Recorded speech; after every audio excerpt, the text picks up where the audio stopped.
In this podcast, two Gen Xers are taking a trip down memory lane, revisiting and reflecting on the cinema of the 1980s. We'll look at the hits and the flops, the studio blockbusters and art house indies, the critically acclaimed, and the universally reviled. The series is hosted by me, Lisa Molinelli, a writer and librarian, and features Dustin Morrow, a filmmaker, author, and professor of film. So pull on your legwarmers, crank up your boombox, and hop in the DeLorean. It's time for the Long Rewind. Welcome to the Long Rewind. I'm your host, Lisa, and with me as always is Dustin. Hello. And we're here to talk to you about the Oscars in the 1980s. We've got our third installment of Oscars in the 1980s. Yeah, we got 4 years, but we're gonna fly through them hopefully and wrap up our tour of the Academy Awards in the 80s. So we're here on the red carpet. Dustin's in his tux, and this week I am wearing Cher's famous 1986 Bob Mackie black number, complete with the midriff, bearing with complete with the high black feather headpiece. Yeah, that was a wild dress. That was a wild dress. Go look it up if you've never. I think that dress is in the Smithsonian, isn't it? It might be. Yeah. I've learned that she wore it. She got snubbed for a nomination for Mask, but decided she was going to go anyway and make a big splash. So she wore this fab Bob Mackie number. Yeah. She often wore Bob Mackie.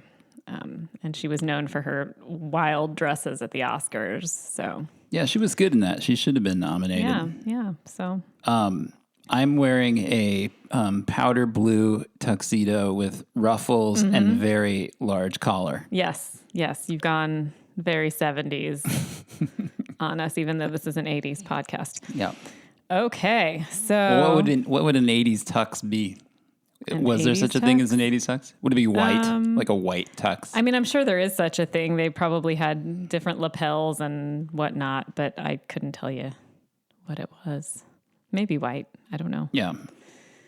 So I think... Or tails. I feel like tails kind of made a comeback at some point. That's probably true. I'm sure... Gregory Hines style. Oh, yeah. Yeah. You could have tails if you want. Okay. So, did we stop with 1987? Yeah, we're in 87, so which is about the movies of 86. 86, yeah. Right? Okay, so 4 years to go. We're going to start with... Just to remind... Yeah, please, yes. If you've missed the last couple episodes, first of all, go back and listen to those first to get the full, complete tour of more than you've ever wanted to think about the Oscars in the 80s. Yeah. But hey, that's what we do here. That's what our show is about. Yeah.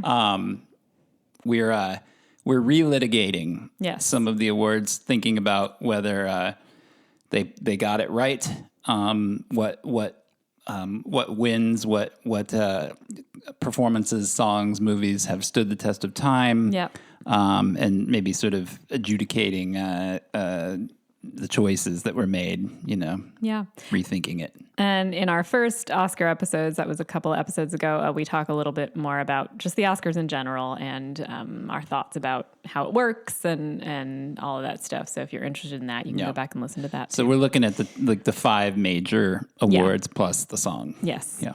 All right, so we're in 87. We're in Best 87. Actor. Who were the nominees? I'm going to have some tea while we do this, so hopefully you won't hear me slurping on the mic. I'm going to try my best. Have a little red carpet tea. Yeah. Okay, so the winner was Paul Newman for The Color of Money, which you actually mentioned an episode or two ago. Yeah, I think it's one of those kind of awards for a career. Yeah. Because it's nowhere near his best work. I will say, he's good in it. It's not like Pacino's win for Scent of a Woman where he's actively bad in the movie. At least Newman does good work in this movie, but it's nowhere near like prime Newman. Right. The other nominees were Dexter Gordon for Round Midnight, Bob Hoskins for Mona Lisa, William Hurt for Children of a Lesser God, and James Woods for Salvador. I have only seen The Color of Money, and that was a long time ago, so I don't know any of these other performances, although I certainly know the actors. But and I don't really have anything to say about them either, so I would say onward. Moving on to actor in a supporting role, then. The winner was Michael Caine for Hannah and Her Sisters. The nominees were... So this is the movie that famously he was not there to pick it up because he was shooting Jaws 4, The Revenge, in the Caribbean somewhere. Yeah, because Michael Caine doesn't say no to a paycheck in a like they ran Caribbean. long or something, and so he wasn't able to come back and pick up his Oscar. So the next year, he was presenting an award, and he came out and made a speech. And then I think it's Roger Moore like interrupts him, and he's like, "What are you doing?" And he's like, "Well, I was shooting Jaws last year, so I want to make a speech." Michael Caine has a good sense of humor. Yeah. The other nominees were Tom Berenger for Platoon, Willem Dafoe for Platoon, Denholm Elliott for A Room with a View, and Dennis Hopper for Hoosiers. So yeah, what are your thoughts here? This is interesting. I would go Hopper. I had a feeling you might.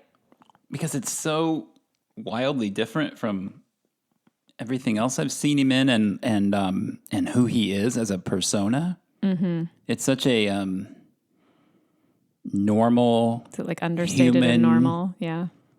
Character, like with normal human struggles. And that's just not what Wild Man Hopper did. Like that wasn't his bag as an actor. Yeah. And he's really good in it too. It's not just because it's outside of his sort of area of expertise as a performer. He's also just it's a very good performance. Mm. Yeah. Yeah. Sad character, but lovely performance. So you would have preferred Dennis Hopper, although you do love Michael Caine, I know. So I do. Yeah. I mean, Hannah and Her Sisters is not my favorite Michael Caine, but he's good in it. It's fine. It's not one of my favorite Woody Allen movies, really. Okay. Moving on. I just watched Platoon. Oh, yeah? I've never seen a few Platoon. Weeks ago. I haven't seen it in ages. I have never seen it. They're both very good in it. Dafoe is really good in it. So, between those two, I would go Dafoe. So a deserved nomination. Yeah.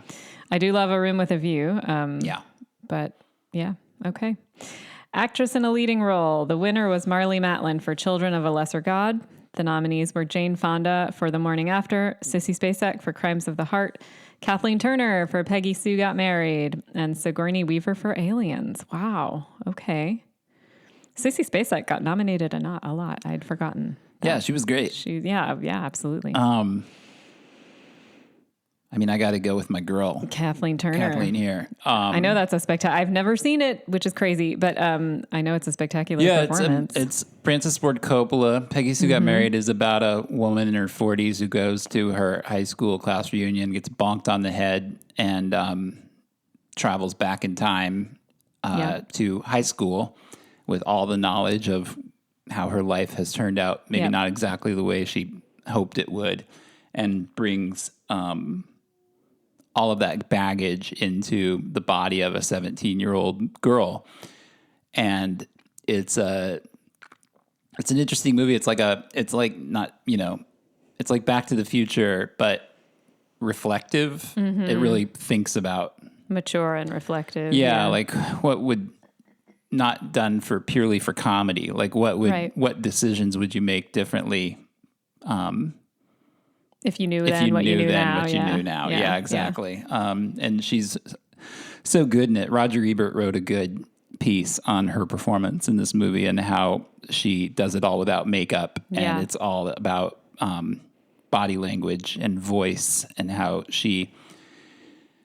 it's not just that she plays both a 40-something-year-old and a 17-year-old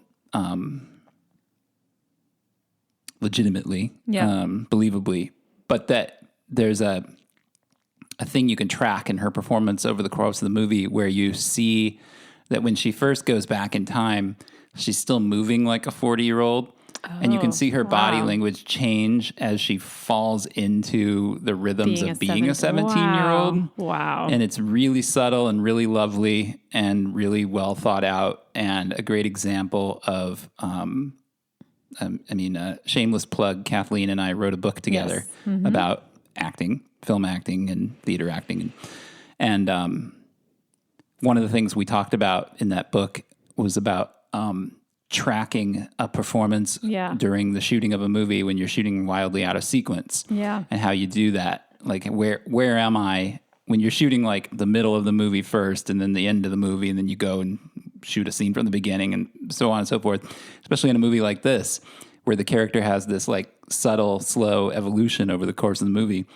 How do you kind of place yourself in the headspace of that character in that given point in the narrative, which is wildly different from when you're shooting it? And she talked about how a lot of that was accomplished through changing her body language, especially like to move like a 17-year-old moves. Yeah.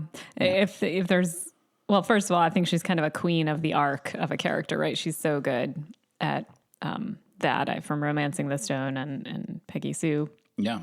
But also, which is one thing I remember taking away from having the privilege of hearing her speak about it, but also reading your book, is that physicality is so important to her. Like being able to use your body as an instrument as an actor is so important. And it sounds like very much so in this movie. Yeah, she talks a lot about calling upon her athleticism as a young person, that she was always an athlete, and you know, that she thinks like actors that are developing their craft should also participate in sports and just like things or that at least know their body. Yeah, and things how that to connect use it. them to their body. An awareness of their body and what it's doing. Having said all that, Yes, I do also want to say that Sigourney Weaver in Aliens is one of the great performances of the 80s. Of course. I mean, I wasn't going to ignore that. She's amazing. Yeah, and if it wasn't for Turner in this category, I would go with that because I would say, I would say that these are two of the best performances by an actor in the decade. They just happen to happen in the same category in the same year. Yeah. And it's so amazing that, I mean, for as rare as it is for actors to get nominated for comedies, it's even rarer for somebody to get nominated for an action movie. Especially that back just then. never happens. Especially back then. Yeah. Yeah. And what she does in this movie is so great. I mean, there's so many iconic scenes. There's a great narrative journey for that character who has, I mean, they cut this from you can see this in the director's cut, but she had a daughter who died while she was in hypersleep. And so as she meets and starts to care for this little girl that they find in this mining colony, Newt, you can see how she kind of becomes a mother, and that instinct, but there's like a real melancholy sorrow underlying it. I don't know why he cut that stuff about her daughter having passed away. Maybe it was just too much, but you get it anyway. Yeah, you totally get it anyway. It's just a great performance by a character that does not want to be thrust into a leadership position and shouldn't have to be. I mean, she's with a crew of Marines.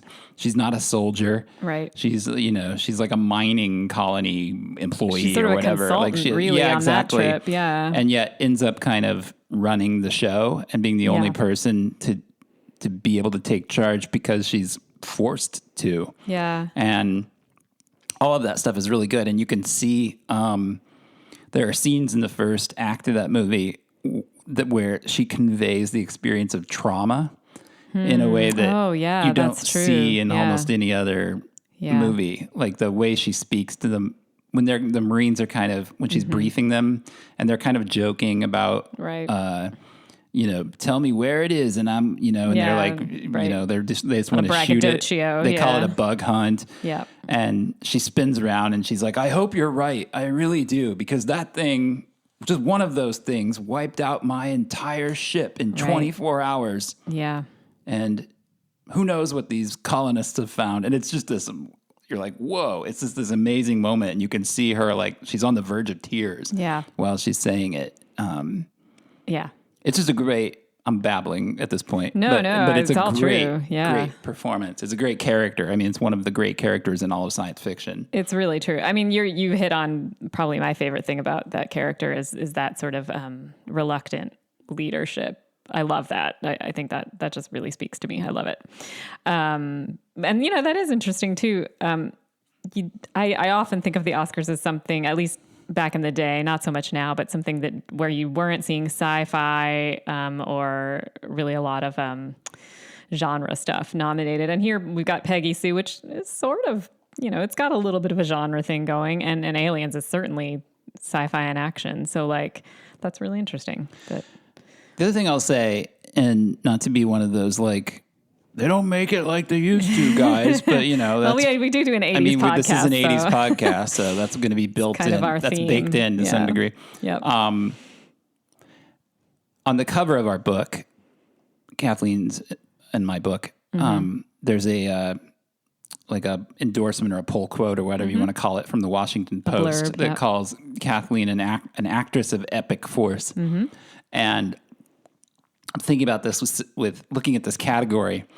Jane Fonda, Sissy Spacek, Sigourney Weaver, and thinking about like who's won in recent years. Jessica Chastain, Emma Stone, Brie Larson. Mm-hmm. These are good actors. All great not to take actors anything with away great from merit. them, Absolutely. but these actors, even at the time, and they were.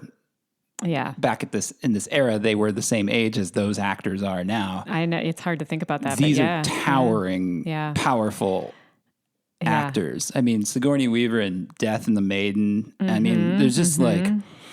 I keep using the word Titan for a reason. I mean, Jane Fonda in Clute and so many of the other movies. Like these are powerful, like epic force. Epic force, and it's just phrase. like I just don't see that in contemporary actors, and maybe it's because they're not being given parts that facilitate that kind of that ability to kind of demonstrate that kind of thing. But maybe for whatever it is, I don't, or maybe it's something culturally that's changed that we have too much access to them now, and so they're not as mysterious. And right, yeah, I don't know. The way the press covers them has changed. They're definitely, I would say, less glamorous.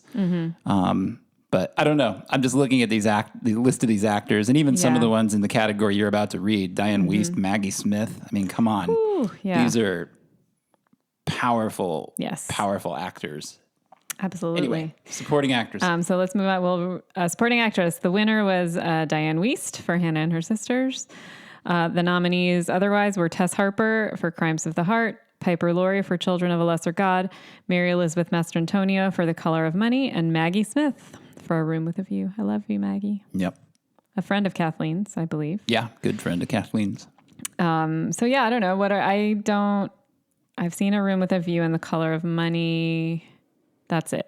Yeah. So, I think they got this right. Diane Wiest is wonderful. I haven't seen the movie. Her first of two Oscars she won from Woody Allen screenplays. She won for Bullets Over Broadway a few years later. She elevates everything she's in. She's great. Yeah. She's an incredible comic actress. Yep. Yeah, it's hard to find fault with anything she does. Yeah. Yep. We talked about, your love of the Lost Boys and how just having her in that part kind of elevates that movie in a way. Well, that's why I was thinking of the Lost Boys. It gives that movie some kind of legitimacy or gravitas that it otherwise wouldn't have as a goofball vampire teenager movie. No, I was thinking of that when I said it, and I was trying not to bring it up. But yes, you're right. It's fine. I mean, it's true. On to directing. The winner this year was Oliver Stone for Platoon. The other nominees were David Lynch for Blue Velvet, Woody Allen for Hannah and Her Sisters. It says The Mission for The Mission, but that can't be right. I don't know who directed that. So whoever directed The Mission. The Mission was, I believe, Roland Joffe. Okay. And James Ivory. We're in Merchant Ivory territory now for A Room with a View. So sorry about not knowing The Mission there. That's the notes. Yeah, the notes are weird. Doubled it. So yeah, I've seen A Room with a View and I've seen The Mission. Those are the only two I have seen. So yeah. Yeah, I mean, Platoon was the first. There had been movies about Vietnam before Platoon. Sure. But Platoon was a groundbreaking film for the way it presented combat. It's highly regarded, I believe. After I watched it recently and read Roger Ebert's review after I watched it, and one thing he pointed out that was interesting is that through no fault of their own, really, the way war is portrayed in film prior to Platoon was that it was always going to be kind of exciting. Oh, romanticized kind of. Yeah, like it was just like there was no way to avoid it. Like if like in many films, it even looked like fun. Right. Yeah. But at the very least, it was going to be exciting. Not the war is hell kind of thing. Yeah, but the way Stone does it in Platoon is it's just terrifying and disorienting. That you seems more real. Yeah, these guys are in the jungle and they don't know who their enemy is. When they're in actual gunfights, they don't know which way the bullets are coming from, so they don't even know which direction to shoot. There's a lot of friendly fire. They end up shooting each other pretty often. And and you know, it's Oliver Stone is a controversial filmmaker that, you know, we could discuss forever, but he did every war movie since Platoon has cribbed from Platoon. So to that degree, like it probably deserves the win. I really love The Mission. I do too. I love The Mission. And I'm not a fan of Blue Velvet, but I acknowledge its importance to 80s cinema, and I understand why the people that love it. And David Lynch, Shout out. Yeah. It's just not my go-to Lynch. I don't think I would like it and have not seen it. Yeah, so I don't think you would like it either. It's pretty extreme. But I do love The Mission. I think that's a wonderful movie. And A Room with a View. I like that. Of course, I like A Room with a View. All right. This is the next category, I think, is going to be the one that you have the strongest reaction to. Oh, I see why. Well, yeah. Okay. So we're in with original song here, and the winner was, maybe not surprisingly, Take My Breath Away from Top Gun. Would you like to? Giorgio Moroder again. I didn't realize that was Giorgio Moroder. So interesting. But I see why you're feeling some controversy from me, because one of the nominees is The Glory of Love from The Karate Kid Part 2, which I love so much, by Peter Cetera and David Foster. I am a man. It's really hard to do. Only Peter Cetera sounds like Peter Cetera. He's like the only person who has that voice, he has such an interesting voice. Because it's not even falsetto. It's like its own thing. I don't know what you call that. His voice sounds like it's run through some kind of synthesizer. It does. Like it's got some weird echo effect on it or something, but it's actually just the way he sounds. Because I don't even know that they had that back then. Yeah, wow, okay. I am a man who will fight for your honor. I do love The Glory of Love, I have to admit. And okay, so also Life in a Looking Glass in That's Life. It's a Henry Mancini song that I'm sorry to say I don't know. This is interesting. Mean Green Mother from Outer Space and Little Shop of Horrors. That was the song from Little Shop of Horrors that got nominated? Well, or is it the only original? Is it an original? Yeah, the song has to be written for the film. I see. To count for this award. And so that every other song came from the Broadway show. That was the only song they added. Because I was like, that is not the best song in Little Shop of Horrors. No, but not by a long shot. The most original to the movie, I suppose. And the last one here is Somewhere Out There from An American Tale, which I also remember very well. Who sang that?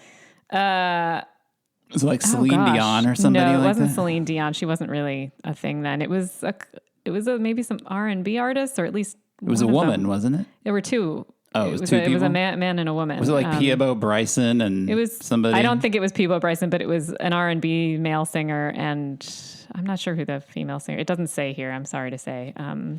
Here, I'll Google it while you keep telling us how much you love The Glory of Love. Well, I do have an American Tail story I can share. We were taken to see that in the movie theater as a class. I think I was in second grade, maybe.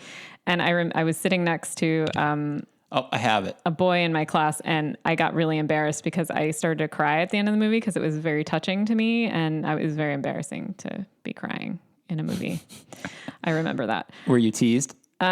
I don't remember being teased. I just remember feeling really embarrassed that I was like weeping at a movie. That was the beginning of my easy cry at a movie, I guess, situation. Which continues happens to this day. But yes, I also really love The Glory of Love because I think The Karate Kid Part 2, that was, to me, was just like the most romantic movie at the time, I thought, as like a second grader. So, and to this day, I do love it. I admit I still love it. If you want to see Lisa swoon, throw on the second act of Karate Kid Part 2. All right, whatever. I'm weird. I get it. No, it's great. But Yeah, I like that movie. It's fine. I like it too, of course. Do you think Take My Breath Away is, I guess it's probably the clear winner here if you're trying to be a little bit more. Yeah, maybe. I don't know. I don't know. Gloria Love is a great song. It is a great song. Okay. Well, I don't know. Somewhere out there is James Ingram and Linda Ronstadt. Okay. Yeah. Yep. It sounds like a lot of the songs you hear later in the Disney canon, the Disney movie, even though this isn't a Disney movie, but. All right, picture. We're actually getting slower. Oh no! As we go through these, this is going to end up being this Oscar thing is going to end up being like a whole nother podcast by the time we get through it. Best Picture. The winner was Platoon. The nominees were Children of a Lesser God, Hannah and Her Sisters, The Mission, and A Room with a View. It sounds like maybe they made the right choice here, based on what I'm hearing you say. Yeah, I mean, it's certainly the most important of those films. Yeah. I like. If I was going to put one of those movies on, I'd put The Mission on. Yeah. Because I just like that movie. But, yeah, I would too. Mm-hmm. But, I agree. Yeah. All right, 88. 88, the films of 87. So you'll note right away this is 87 because the winner for actor in a leading role was Michael Douglas for Wall Street. Mikey D. Greed is good. The nominees were William Hurt for Broadcast News, Marcella Mastriani for Dark Eyes, Jack Nicholson for Ironweed, and Robin Williams for Good Morning Vietnam. I'm a little surprised he didn't win just based on the dramaticness of that part. Yeah, except that I think there's two things. I think it does have like some great dramatic scenes in it, but a good chunk of that movie is Robin Williams doing his shtick. That's true, yeah. The stuff on the radio. Yep. Which is just very Robin. It's like you're watching. Yeah, you're not watching Adrian Cronauer. You're watching Robin Williams. His thing. Yeah, for and sure. I think it's like it was the first time that he was really taken seriously by the industry as a dramatic actor. Right. And so it was kind of like almost like a transitional movie. Right. And after this movie, he started doing straight some drama stuff. parts. Yeah, that's true. So I think it was just one of those like. It's like Tom Hanks in Big, which comes, I think, maybe next year. Another bridge performance. Kind of a bridge performance. It's like, this like comic he can like personality that we've liked for a long time can actually act. I'm not even sure that was the best performance here. It just, because it's so outsized, I thought maybe. I would vote for Douglas. I think they got this one right. And it's Agreed. like, I mean, my God, it's probably the most representative of the 80s of all the performances we're talking about. I was going to say it's probably the most iconic zeitgeisty representative. 87, Wall Street, of course. Okay. Anything else on the actors? No, okay. No. Actor in a supporting role. The winner was Sean Connery for The Untouchables. The nominees were the Irish cop with a Scottish accent. He always gets away with it. Yeah, right? yep. I'm a Russian sub-commander. Don't I sound like it? Probably. Yeah. Do you think it's that or Highlander where he's the most? I don't know what it is, but I've always loved it because I mean, he's Irish in this, he's Russian in Hunt for Red October, he's a Spaniard in Highlander, like an old ancient Spaniard. Yeah. And he's just like. He's like, fuck you. You hired me. I'm Sean Connery. You hired Sean Connery. You get Sean Connery. You didn't hire me so that I would do some Russian accent. Yeah, you hired me because I'm Sean Connery. That's right. Yeah. He knew his worth and he did it up. The other nominees were Albert Brooks for Broadcast News, Morgan Freeman for Street Smart, hard to say, Vincent Gardenia for Moonstruck, and Denzel Washington for Cry Freedom. Denzel's on the scene. Connery's great. He has the benefit of one of the great screenplays of the decade by Mamet. And he gets some unbelievable speeches. He does, the one of the big Connery, for people that do Connery impressions, like one of the go-to things they do is he pulls a knife on you, you pull a gun on him. Right. He sends one of yours to the hospital, you send one of his to the morgue. That's the Chicago way. It's horrible Connery, but there it is. I loved it. So I mean, he is like, he's Connery-ing it up in that movie for sure. I think the winner for me really here is Morgan Freeman. You've mentioned that. I haven't seen this, but you've said he's amazing in this was a breakout movie for him. It wasn't a big hit or anything. It was a Canon Films movie. Oh gosh, I didn't know that. we'll talk about it in the Canon Films episode. and in the year. I think it's a really underrated, great movie. Highly recommend it. Probably one that most people haven't seen. It's a great thriller. He plays a pimp who believes that this writer has written a story about him, and in fact, the writer fabricated the story, but he believes the story is about him, and he wants to know how this writer got all this information about him. So he kidnaps the writer essentially, and inserts himself into the guy's life, and he's a very, very scary character. Isn't the writer Christopher Reeve? Yeah, Christopher Reeve is the writer. Yeah, that sounds crazy. Yeah, it's a good movie. Okay, so you'd go Morgan Freeman. I go Freeman, yeah. It's interesting to see Denzel in there already. Yeah, He wins for Glory a couple years later, and I always thought of Glory as like his big breakout thing. Me too. But he's already getting nominations. We've got Morgan and Denzel who are going to show up many times after this. So that's cool. And it's cool to see Albert Brooks, who never got a lot of love from the Academy, who was averse to comedies, but who made some of the greatest comedies of all time. Yeah. Frankly, all those movies should have been nominated for multiple awards: Modern Romance and Lost in America and Defending Your Life. I mean, those were just unbelievably good movies. And they're so smart, how was Debbie Reynolds not nominated for supporting actress for Mother? I don't know. That's so good. I mean, how was that screenplay not nominated for that scene in the kitchen alone? Lord. Or the scene in the grocery store. I mean, that scene alone should have got an Mother, Oscar. We're talking about. Yeah. So, I mean, it's something of a small drag that he's nominated for something that's not his. But he's good in this movie. Yep. Yeah. Okay, leading actress. Actress in a leading role, we have the winner was Cher for Moonstruck. The nominees were Glenn Close for Fatal Attraction, Holly Hunter in Broadcast News, Sally Kirkland in Anna, and Meryl Streep in Ironweed. What do you think? What have I seen? I've seen 3 of these. I've seen Moonstruck, Fatal Attraction, and Broadcast News. It's been a long time since I've seen Broadcast News. I mean, I don't know. I love Moonstruck, and Cher I know she's Cher in it, but it's pretty great. I don't know. I'm real bad at assessing. Yeah, she's sharing it up, but she is sharing it up, but it's delightful. Star performance. Yeah, it is a star performance. I guess I think it's a good choice. I don't know. What do you think? I mean, I guess Glenn Close, that's a pretty iconic 80s role. I might go Glenn Close. Yeah, it's pretty iconic. But yeah, Sharon Moonstruck is great. I mean she makes the movie. It's not Moonstruck without her. No, that's true. Glenn Close is probably a more nuanced, better actress overall. Oh, she's definitely a better actress. In her career, but I don't know. Both of those are very 80s awesome movies. Yeah. Anything else you want to say about this? You feel like Glenn Close, maybe?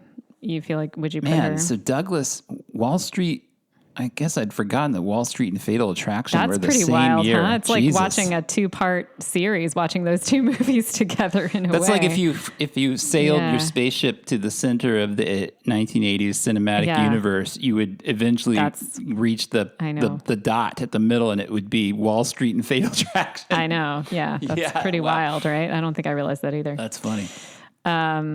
Actress in a supporting role. We have the winner was Olympia Dukakis in Moonstruck. The nominees were Norma Aleandro for Gabby, A True Story, Ann Archer in Fatal Attraction, Anne Ramsey in Throw Mama from the Train, and Anne Southern in The Whales of August. There's a lot here I don't know, but I'm delighted to see. It's funny to see Anne Ramsey in there. I forgot that she was nominated. That's kind of delightful to see. She was fun. Yeah, she was very fun. What one?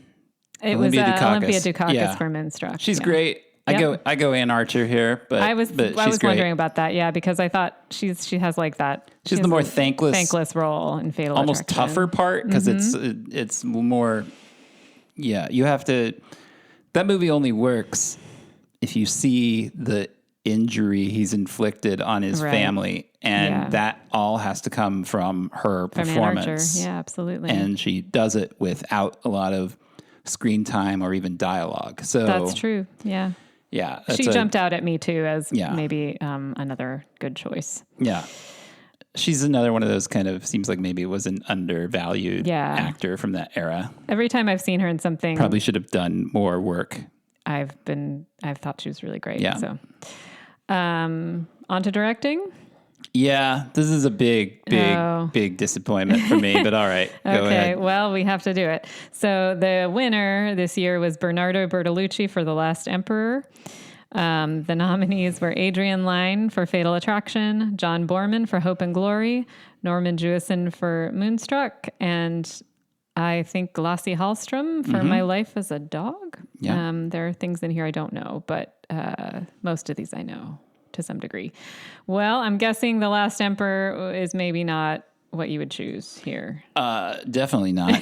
I mean, it's great if you're having trouble sleeping. I mean, I've never seen it, but I know it's kind of long and epic and perhaps a bit slow. And a total snooze. Yeah. Yeah. Nice to see John Boorman in here. I've never seen Hope and Glory, but... Yeah, I mean, from what's here, I would probably go... I don't know, what would you go? I don't really know a lot of them. The only ones I know are Fatal Attraction and Moonstruck, so...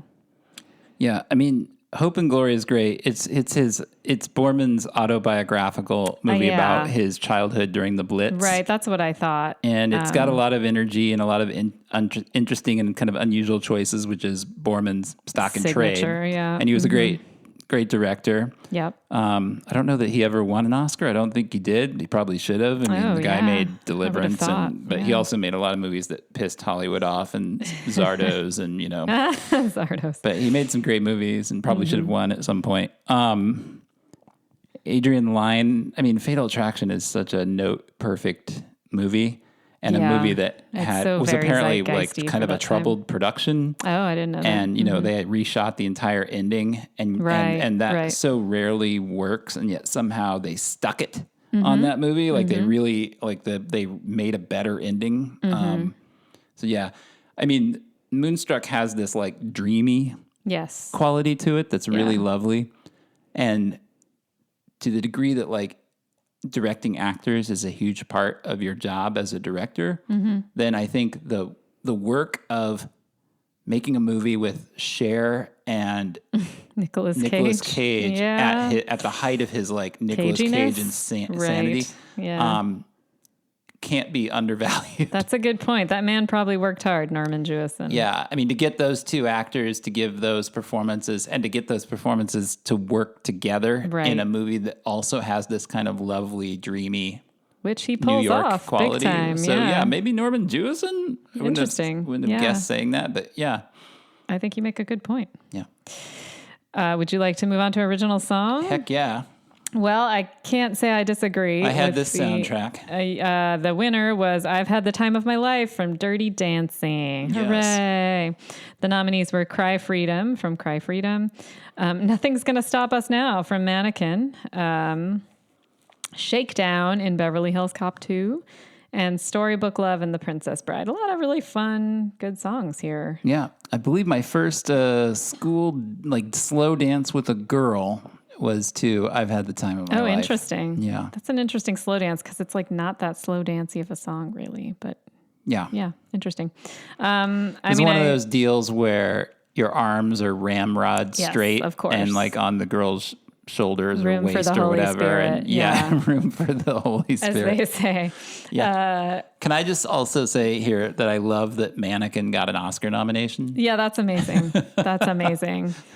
I've probably seen... Because I love Mannequin and it's a piece of garbage. What's so it's great is, that it got an Oscar nomination. And that's a great song. It is a great song. Nothing's going to stop us now. I think I've probably seen the most films in this particular category. I haven't seen Cry Freedom, but the other ones I've certainly seen. Storybook Love is a lovely song. It's a really lovely song. Yeah, Mark Knopfler Yeah, sings these are that. all really great And of course, songs. Shake Down, Cake Down, Take Down, Break Down, Lake Down. Yeah, it's a little hard to, I mean, I do love Dirty Dancing, but there's some real good choices in here. So, I don't know. On to Best Picture? Yeah. Okay. Boo. Yeah, the winner was The Last Emperor. The nominees were Broadcast News, Fatal Attraction, Hope and Glory, and Moonstruck. Would you go Fatal Attraction or Moonstruck or something else? Probably Fatal Attraction. Yeah. It's so zeitgeisty. It is. And it's also... almost as much as Wall Street. It's just a great thriller. Yeah. I mean, it holds up. It's the only movie... I've told this story before, much to probably her chagrin, but it's the only movie I can ever remember my showing it. My sister started crying at the end because she was so scary. Yeah. Scared. It's scary. I've never seen like somebody get so scared that they start crying. It was a strange response. And I remember thinking, wow, this movie must really work. Oscar worthy right there, I guess. Yeah. On to 1989 or anything else about Best 89. Picture? Okay, 89, the films of 88. Actor in a leading role. The winner was Dustin Hoffman for Rain Man. The nominees were Gene Hackman in Mississippi Burning, Tom Hanks in Big, Edward James Olmos in Stand and Deliver, and Max von Sydow in Pele the Conqueror. Wow. Yeah, I think Tom Cruise should have been in the running here for you the same movie. mentioned that. He really carries that movie. Right. Like Dustin Hoffman just kind of is on his own, doing his own thing in that movie, and but all the sort of like reaction to what Dustin Hoffman's doing is the real work of performance in that movie, and he kind of has to move the narrative. Right. So it's a really good performance. Hackman in Mississippi Burning is great. It's just, he's fun to watch too. He's just blasting his way across the South, like beating up racists. It's an incredible role. Tom Hanks took that. Big was the last of the body switch movies. I mean, it wasn't really a body switch movie because there's nobody that goes into a kid. He does sort of switch bodies himself, but it's lumped in with those movies and was at the time. And the fact that he got an Oscar nomination out of a string of movies that were considered pretty disreputable and crummy, is saying something. I mean, it's a great movie. Yeah. Penny Marshall made a great movie, but yeah, he's very good in it. And I know Almost is really good in Stand and Deliver. Yeah. Playing a real guy. Jaime Escalante, the math teacher from East LA. Yeah. So yeah, it's tough. That's a tough category. Yeah, again, some titans and some good performances here. I would probably go Hackman, I guess, if I had to pick one. I don't know. What about you? You've probably only seen Big, right? I've seen Stand and Deliver. Oh, you did? I've seen Big and Stand and Deliver.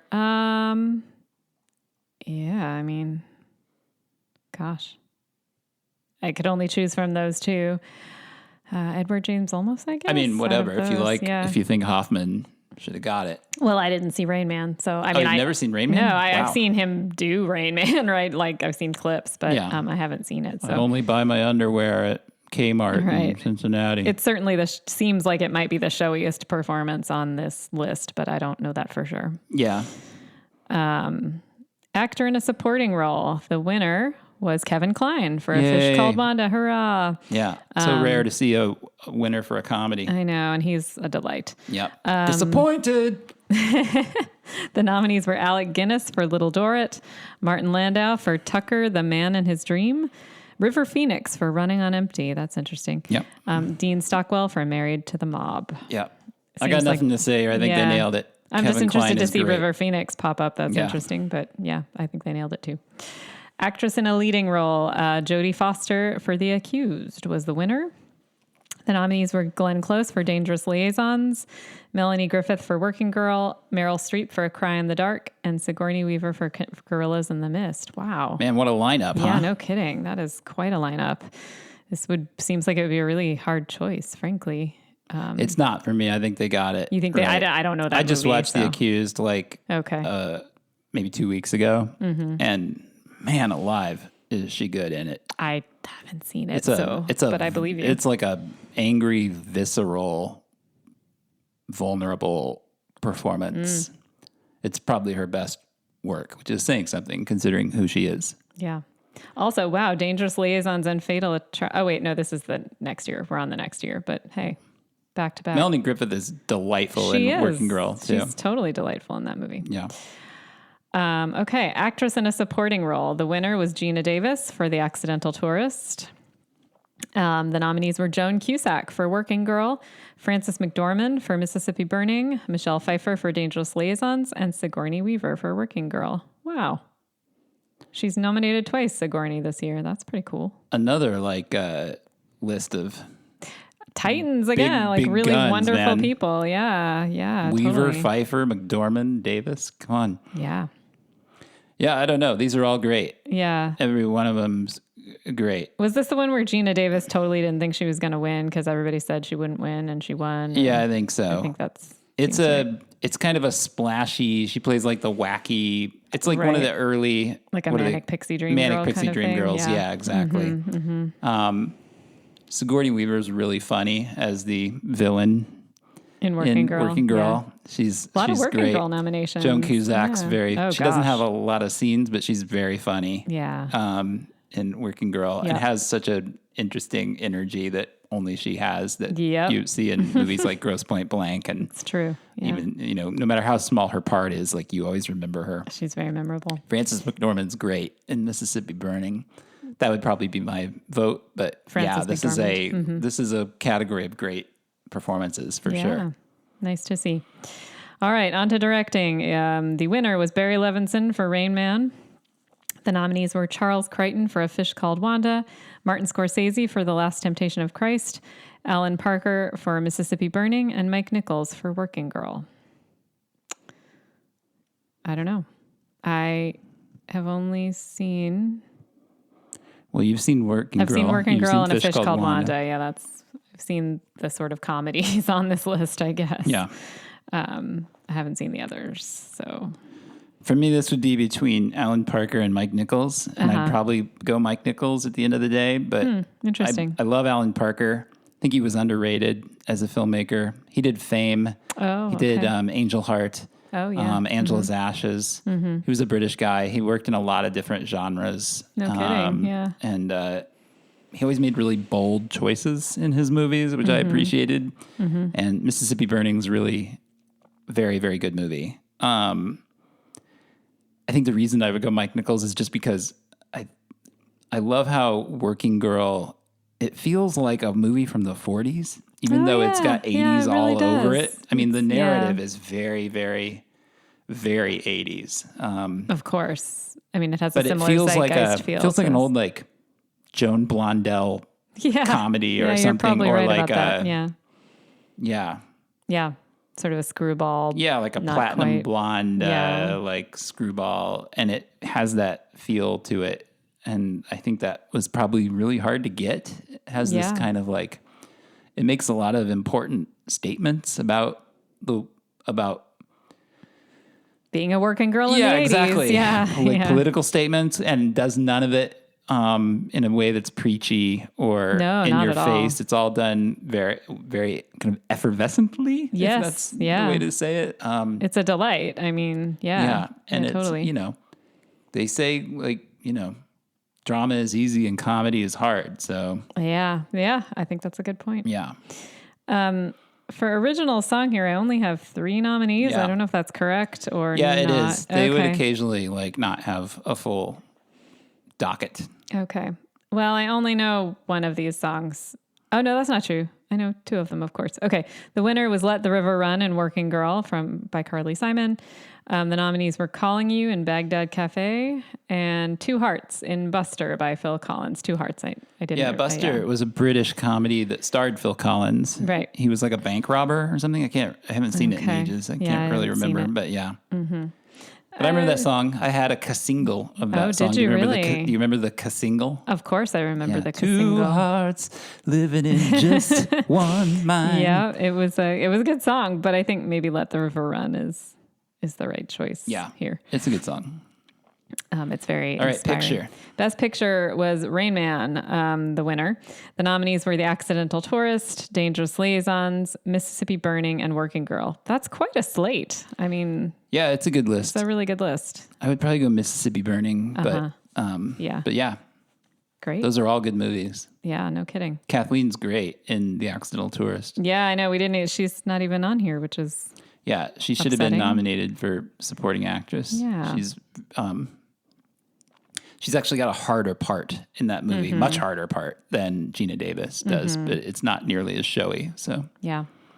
All right, we're down to the last year. Ready for the last year, 1989. Which is, of course, about the year 89. Yeah, 89's movies, the year 1990 of the Oscars. This was a very controversial year at the Oscars. Okay. For reasons we'll get into in a moment. Okay, well, actor in a leading role. We got some real titans here. The winner was Daniel Day-Lewis for My Left Foot. The nominees were Kenneth Branagh for Henry V, Tom Cruise in Born on the 4th of July, Morgan Freeman in Driving Miss Daisy, and Robin Williams in Dead Poets Society. So this is the era where I was, as we discussed in 2 episodes ago when we were just talking about the Oscars generally, where I was really paying attention to the Oscars. I was like reading Premiere Magazine and Entertainment Weekly or whatever, and I was watching, you were on it. I was listening to what Siskel and Ebert were saying in their TV specials. And I was sort of aware of like you'd probably seen the a lot of these politics movies and controversies and discussions that were around the awards at that time. And we look at Daniel Day-Lewis now and we go, this is one of the greatest actors who ever has lived. Yeah. He was a no-name when this movie came out. Thought so. And Cruise was the heavy favorite to win this, along with Freeman. Freeman was the other name that was, I think, a potential spoiler, but it was supposed to be Cruise. Oh boy! And Branagh and Daniel Day-Lewis were really unknowns. Yeah. And so it was cool to see him win because it was one of those times where like the Oscars really awarded the best work. The merit, even though it was somebody who was not, and they do that occasionally. Marion Cotillard won for Ma Vie en Rose, and nobody knew who she was when she won. So it does happen sometimes at the Oscars where these people come out of nowhere and like steal the award. Sometimes you can't deny good work. Good work's good work. And I remember his speech too. He gets up there and he just goes, he had like long hair at that point. It's quite the dreamboat. And he got up there and he goes, "You just provided me with the makings of one hell of a weekend in Dublin." So true. I bet that was 100% true. That's really funny. Great category though. Yeah. I love what Robin Williams does in Dead Poets Society. It seems like the next step from what he did in Good Morning Vietnam. Yeah, that's true. There's still a little bit of his kind of stand up when he's teaching the boys and he's doing kind of shtick. Yes. But he really tempers it and it's a real measured performance and kind of heartbreaking in the last act. Cruise is good in Born on the 4th of July. I love Branagh. He's just one of my favorite filmmakers. So I love him in Henry V. But it's a good category. It's a good category this year. Actor in a supporting role. The winner was Denzel Washington in Glory. The nominees were Danny Aiello in Do the Right Thing, Dan Aykroyd in Driving Miss Daisy, Marlon Brando in A Dry White Season, and Martin Landau in Crimes and Misdemeanors. Wow. What a wild array. Yeah. Sort of. I remember loving Glory. Yeah. And so I think this is probably the right choice here. Although, I mean, Danny Aiello in Do the Right Thing is also... Yeah, he's very good. Really good. Aiello is great.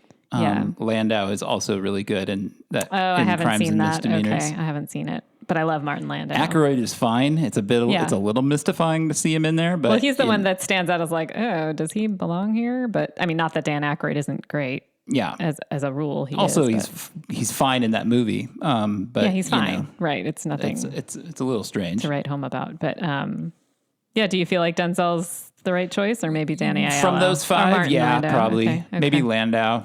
Okay. Landau has a more complex role. Crimes and Misdemeanors is one of Woody Allen's more complex, interesting screenplays. Okay. So there's a lot of meat in that movie to chew on for an actor, and Landau is very good in it. He's a wonderful I would probably actor. go Landau. But, okay, cool. But yeah. On to actress in a leading role. We've got Jessica Tandy won for Driving Miss Daisy. I think I remember that. I must have watched it this year. The nominees were Isabelle Adjani for Camille Claudel, Pauline Collins, in Shirley Valentine, Jessica Lange in Music Box, and Michelle Pfeiffer in The Fabulous Baker Boys. I only have seen Driving Miss Daisy, I think. I remember some of these others being around, but... Yeah, and I think she earned it. I mean, Michelle Pfeiffer is really good in Fabulous Baker Boys. That would maybe be the only one I would make a case for outside of Jessica Tandy, but Jessica Tandy's really good in that movie. She is really good, yeah.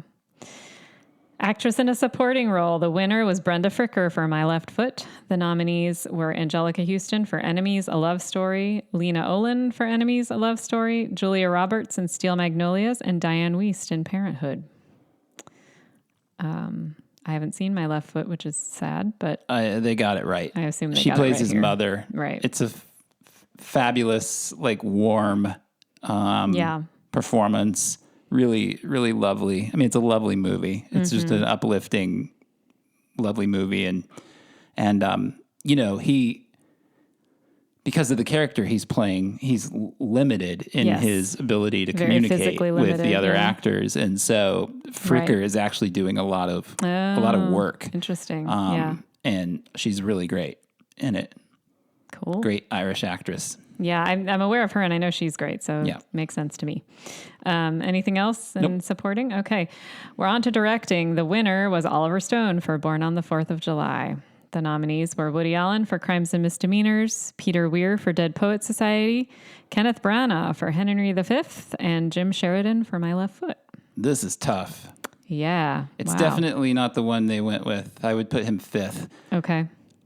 Only because, not that Born on the 4th of July is bad, but like Platoon was better, and he won for Platoon just a couple years earlier. And it just feels like a lot of doing what he's already done. Yeah, that makes sense. Like, I don't know why we're awarding that again. I haven't seen it, but I certainly believe you. But man, these other 4. Yeah. I mean, Branagh was like 23 or 24 or something like that when he made Henry V. I mean, that is like Orson Welles level. Yeah. Like accomplishment. Yeah. Yeah. Like that's like wonderkind. He stands out to me here, but also it sounds and like that movie is phenomenally. I mean, that's a new vision of Shakespeare on film, like a muddy, grimy, earthy vision that doesn't sacrifice any of the like wonderful theatricality of that movie. The way he inserts the narrator, Derek Jacobi, into the film is really creative and great. And he's got this unbelievable, 3-minute tracking shot across the battlefield of St. Crispin's Day. The scene outside the castle near the beginning is incredible. He's definitely one of the people who freshened up Shakespeare for a lot of moviegoers in a lot of ways. So that's a big accomplishment. I don't know. But I should also say, though, that Crimes and Misdemeanors is one of, as I just said, Woody's most complex movies. It's really got an interesting... it's an interesting kind of meditation on moral life in that time. And it's very, very... It's good. It's probably maybe a better script than Woody was always a better writer than he was a director. So I don't know that I would award him for directing. I don't know if it was this episode or last week or whatever, because we record these in spurts. But as I said earlier, I love Peter Weir. Yeah. I love Dead Poets Society. It's a beloved one of my movie. favorite movies. Absolutely. It's just such a crowd pleaser. Yeah. The ending is so... It's very moving. It's one of the great endings ever. One of the great last shots of a movie. It's true. Ever. And My Left Foot is great. I mean, that movie should have been incredibly depressing, and it's not. It's the opposite. It's life-affirming and ebullient and energetic and fun and heartwarming. And and on paper, you might think it wouldn't be any of those things. And and Sheridan's just great. It's a great Irish filmmaker. Went on to make In America and The Boxer. Oh, I didn't know that. And a lot of other movies.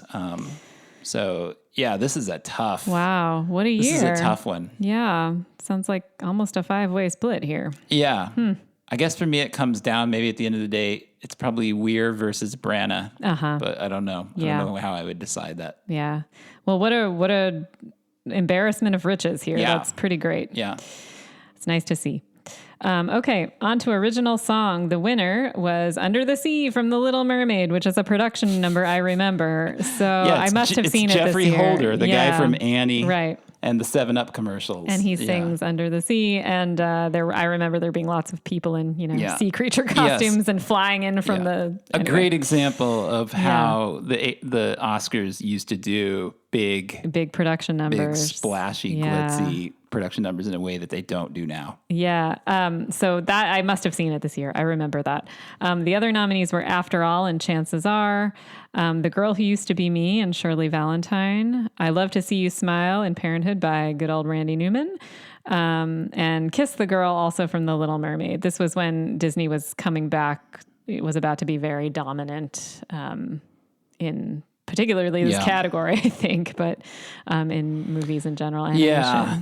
It got this award got less interesting as the Disney Assance of animation renaissance started, because then Pixar, because like it would be whatever the big song from that movie would be the automatic shoe in, and it just wasn't that interesting. Yeah, so that started this year, I believe. Yeah, it was fun as we've looked back through these 80s ones, how many just good 80s pop songs were nominated and or won. Yeah, that's true. Fame and Flashdance and Take My Breath Away. Yeah. These were like fun pop songs that you heard on the radio, unlike these Disney soundtrack. That's actually true. You don't songs. really, I mean, you didn't hear Under the Sea on the radio, but there were other Disney songs you would hear on the radio. You don't really anymore, there's not really radio like that anymore, but I feel like it did get less, you knew the songs less as time went on. I do have to say, I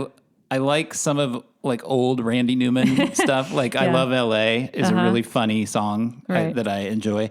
But this era of Randy Newman, like there was a song he wrote for Toy Story. Oh yeah. I don't remember what there it were is, a few of these. Like he wrote some stuff for the animated. I was going to say, but songs like this, I love to see you smile. These songs are on the soundtrack that plays in hell if I have to go. You're not a fan. I mean, I was just about to say these songs I find are just torturously cloying and awful. I mean, I was going to say, I think there was also a bit of a Randy Newman era that was about to happen. Oh my God. Starting with this, right? Like you start to, just about every year or many years, there was a song from what Randy Newman song I like? What's that? Talk about the 80s. Actually, this was maybe 90s. Okay. What year was Cop Rock? Oh, I don't know. Do you remember Cop Rock? No, I remember it, but I don't know what year. It must have been sometime in the 80s. No? For those of for our 90s? Younger listeners who are listening in to learn about a decade they weren't around for, Cop Rock might have been 90s. I'll look it up. It's considered one of the biggest bombs in TV history. It was created by Stephen Bochco, who did he did Hill Street Blues, maybe LA Law.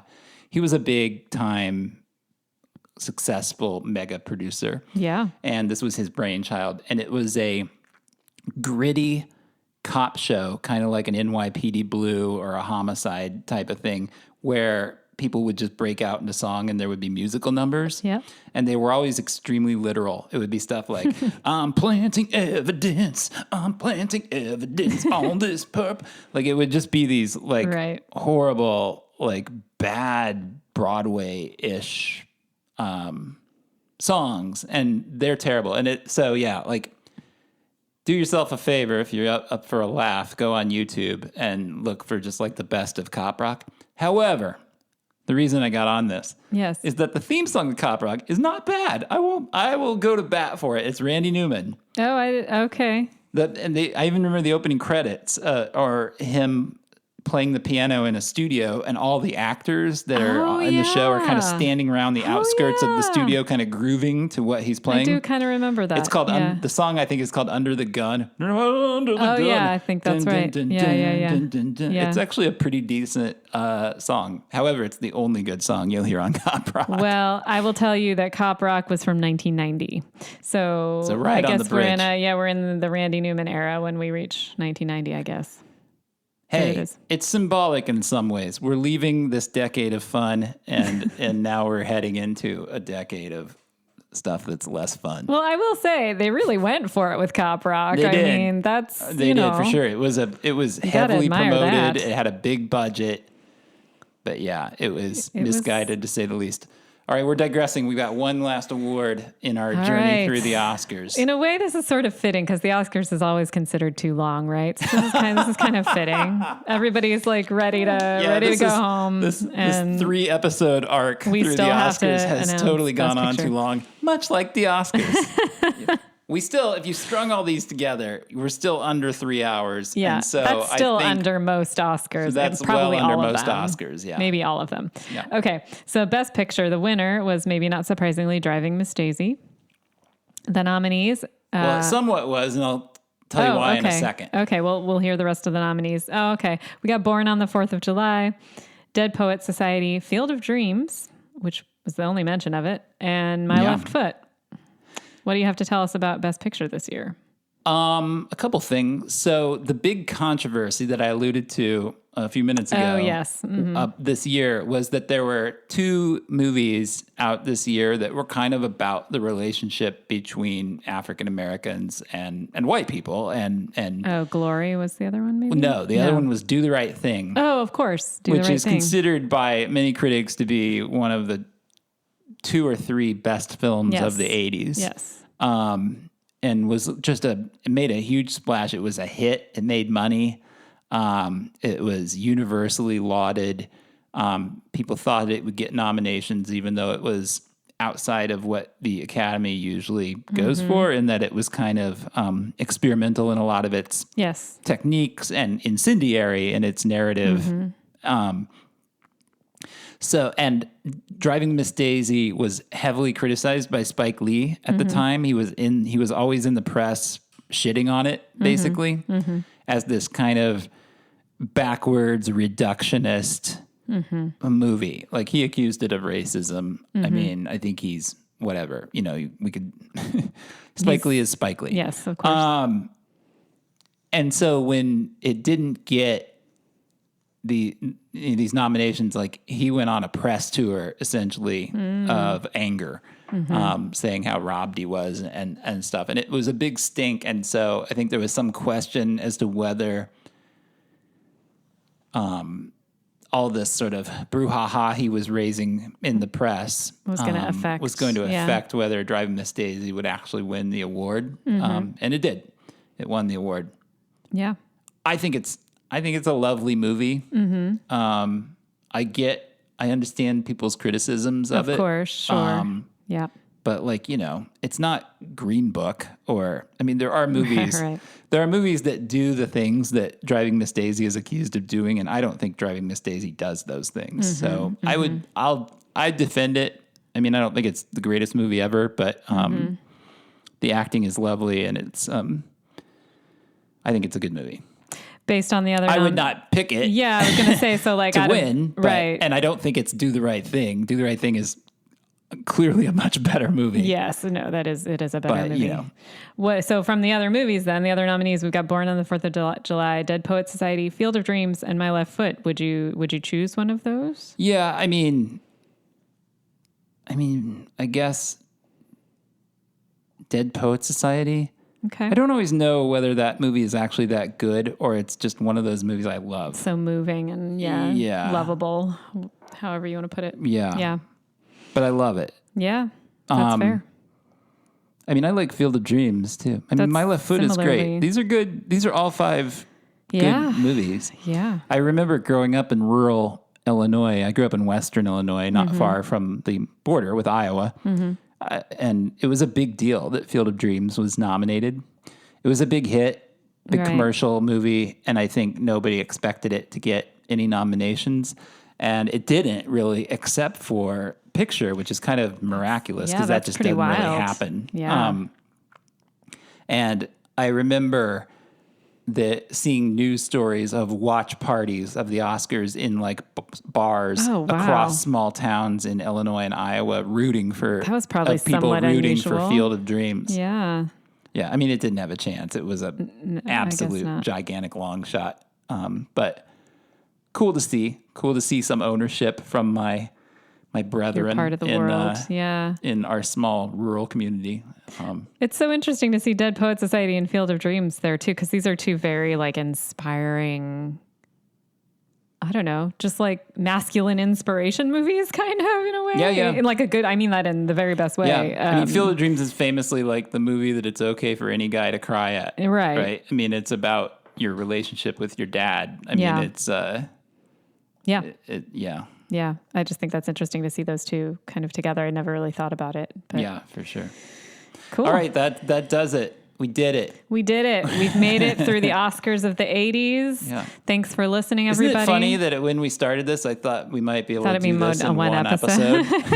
Here we Didn't are. happen. Here we are, like 2.5 hours later, and we're wrapping up.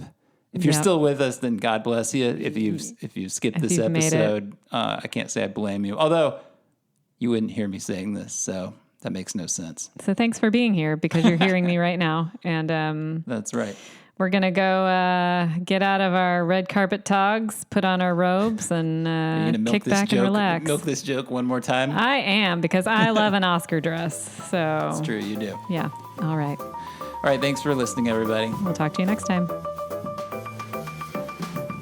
You've been listening to The Long Rewind. The program is produced by Dustin Morrow and hosted by me, Lisa Molinelli. If you enjoy the show, please consider hitting the subscribe button, leave us a good review on your podcast app, and tell your friends about the program. We'll see you next time. Thanks for listening.